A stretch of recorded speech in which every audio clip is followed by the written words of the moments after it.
హైదరాబాద్ బల్కంపేట్ ఎల్లమ్మ పోచమ్మ దేవాలయంలో ఆషాఢ మాసం బోనాల నేపథ్యంలో అమ్మవారి కళ్యాణోత్సవం ఏర్పాట్లపై హైదరాబాద్ ఇన్ఛార్జ్ మంత్రి పొన్నం ప్రభాకర్ సమీక్ష సమావేశం నిర్వహించారు. ఈ సమావేశంలో జీహెచ్ఎంసీ మేయర్ గద్వాల్ విజయలక్ష్మి, దేవాదాయ శాఖ principal secretary Shailaja Ramaiyer, commissioner Hanumantharao, Sanath Nagar Congress incharge Kota Neelima, అన్ని శాఖల అధికారులు పాల్గొనడం జరిగింది.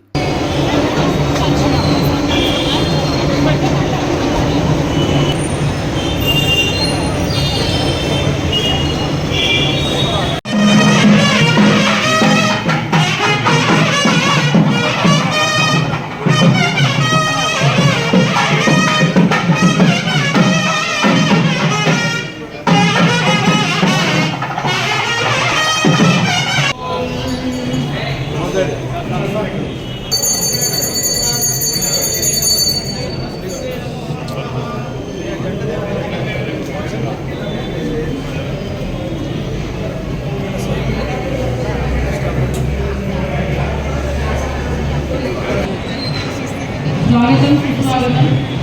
గౌరవ మంత్రులు రాష్ట్ర రవాణా శాఖ మంత్రులు శ్రీ పొన్నం ప్రభాకర్ గారికి జిహెచ్ఎంసీ స్వాగతం సుస్వాగతం. శ్రీమతి శైలజ రామయ్యర్ గారు ముఖ్య కార్యదర్శి ఎండోమెంట్ డిపార్ట్మెంట్ స్వాగతం సుస్వాగతం. శ్రీ హనుమంతరావు గారు కమిషనర్ ఎండోమెంట్ డిపార్ట్మెంట్ స్వాగతం సుస్వాగతం. శ్రీమతి సరళ గారు కార్పొరేటర్ స్వాగతం.